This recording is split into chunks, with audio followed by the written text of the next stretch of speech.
Ngaio Marsh wrote over 30 novels featuring Roderick Allen, set in places as far apart as New Zealand, South Africa, Italy, France and England.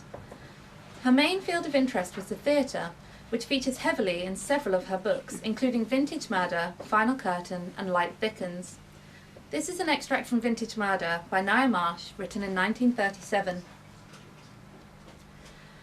A stage manager tells me something may happen if the red cord is cut. I shall therefore ask my wife to cut it. She will find a pair of shears by her plate. Darling, said Carolyn, what is all this? Too exciting. I shan't cause it to rain fish, shall I, like Moses? Or was it Moses? She picked up the enormous scissors. Alfred Mayer bent his fat form over the table and stretched out his short arms to the nest of fern. A fraction of a second before Carolyn closed the blades of the scissors over the cord, her husband touched a hidden switch. Tiny red and green lights sprang up beneath the fern and the flowers into which the Jeroboam was to fall and over which Mayer was bending. Everyone had stopped talking. Alan, in the sudden silence, received the curious impression of eager, dimly lit faces that peered, of a beautiful woman standing with one arm raised, holding the scissors as a lovely Atropos might hold aloft her shears, of a fat, white-waisted man like a Blompierd caricature bent over the table, and of a red cord that vanished upwards into the dark. Suddenly he felt intolerably oppressed, aware of a suspense out of all proportion to the moment. So strong was this impression that he half rose from his chair.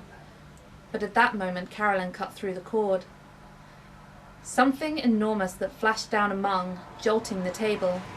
Valerie Gaines screaming, broken glass and the smell of champagne. Champagne flowing over the white cloth. A thing like an enormous billiard ball embedded in the fern, red in the champagne, and Valerie Gaines screaming, screaming. Carolyn, her arms still raised, looking down. Himself, his voice, telling them to go away, telling Hambledon to take Carolyn away. Take her away! Take her away! And Hambledon, come away, Carolyn. Carolyn, come away. The setting of the extract flares Ngaio Marsh's theatrical background.